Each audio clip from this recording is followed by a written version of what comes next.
पहले दोस्ती, फिर इनकार, फिर इकरार, फिर इंतकाम। बाराबंकी में रेप केस से बचने के लिए की शादी, फिर बेदर्दी से कर दी हत्या। पति ही निकला महिला कांस्टेबल विमलेश का कातिल। जाने पुलिस ने कैसे किया मर्डर मिस्ट्री का खुलासा। 24 घंटे के अंदर आरोपी को गिरफ्तार कर महिला आरक्षी विमलेश पाल हत्याकांड का बाराबंकी पुलिस ने खुलासा किया। कल दिनांक 30/7/2025 को थाना मसौली क्षेत्र के हाईवे पे ही खेत में एक लेडी कांस्टेबल जिसका नाम विमलेश पाल था, जो हमारे थाना लोहिया में पोस्टेड थी, उसकी डेड बॉडी मिली थी, जिसको हम लोगों ने पोस्टमार्टम हेतु और बाकी चीज़ों के लिए हॉस्पिटल भेजा था। इस क्रम में आप सभी लोगों को अवगत कराना है कि आज इस घटना का हमारी टीम ने सफल अनावरण किया है, जिसमें एक कांस्टेबल जिसका नाम है इंद्रेश, इसको हम लोगों ने अरेस्ट किया है आज। और इसमें जो पूरी पूछताछ हुई है, पूरी जो जानकारी हुई है, उसमें ये घटनाक्रम सामने आया है, जिसमें ये जो दोनों लोग हैं, जो लेडी कांस्टेबल और ये जो जिसने घटना कारित की है इंद्रेश, इन दोनों ने पिछले साल कोर्ट में शादी करी थी। इसमें विमलेश ने पिछले साल इस पे बलात्कार का मुकदमा लिखवाया था। उसके बाद इन दोनों ने कोर्ट मैरिज कर ली थी और वो बलात्कार के मुकदमे में क्लोजर रिपोर्ट लगी थी। लेकिन शादी करने के बावजूद भी ये इसको पत्नी की तरह साथ नहीं रख रहा था, और जो ये लेडी कांस्टेबल थी, इसका ग्रीवांस ये था कि मुझे पत्नी की तरह ही साथ में रखो और प्रॉपर सारा फंक्शन वगैरह हम लोगों का होना चाहिए। इसी को लेके ये परेशान रहता था, क्योंकि ये इसको पत्नी के तौर पे नहीं रखना चाहता था। और इसी क्रम में इसने ये प्लानिंग करी कि इसको कैसे मार दिया जाए, क्योंकि ये यहाँ पहले भी पोस्टेड रहा है।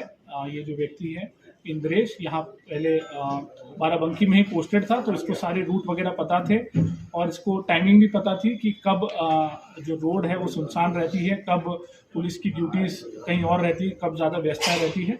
उसी को ध्यान में रखते हुए इसने प्लानिंग करी, जिसमें दिनांक 27/7 को संडे था। उस दिन रामनगर जो लोधेश्वर महादेव मंदिर है, वहाँ पे भीड़ रहती है और वहाँ पे इस महिला कांस्टेबल की ड्यूटी भी लगी थी। तो इसने पता कर लिया कि वो उसकी ड्यूटी कब लगी है और वो कब जाएगी। उसी का फ़ायदा उठाते हुए ये लखनऊ से अपनी वैगनार गाड़ी से यहाँ आया। इसने मेन रूट का इस्तेमाल नहीं किया, ताकि इसकी गाड़ी का कहीं पे भी डिटेक्शन ना होने पाए। वो जो ऑफ रूट है वहाँ से होते हुए ये मेन हाईवे पे पहुँचा। जब ये महिला वहाँ पे जा रही थी, इसको रास्ते में रोका, इसको बातचीत करने के बहाने से वहाँ पे रोका, 10-15 मिनट इससे बातचीत करी और फिर वहाँ खेत में जब जो ये लेडी कांस्टेबल है, इनको टॉयलेट के लिए जाना था, तो ये जैसे ही खेत में नीचे उतरी, ये पीछे से उसको धक्का देके उनका गला दबा दिया, जिससे वो अधमरी स्थिति में हो गई।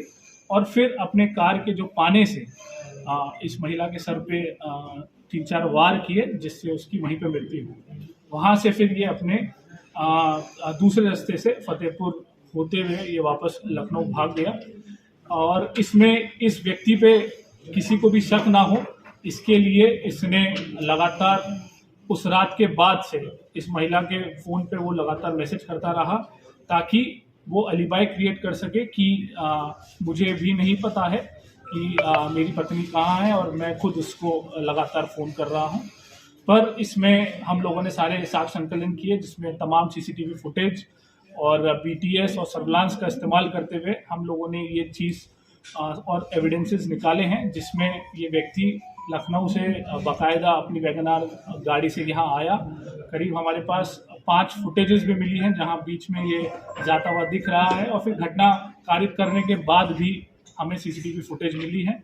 इसके अलावा जो इन लोगों की आपस में उस घटना वाले दिन की जो बातचीत है, उससे भी काफ़ी हमें क्लू मिले हैं, जिसमें इसने शाम को 7 बजे इस महिला से बात करके उसकी लोकेशन ली और फिर अपनी प्लानिंग उस हिसाब से की।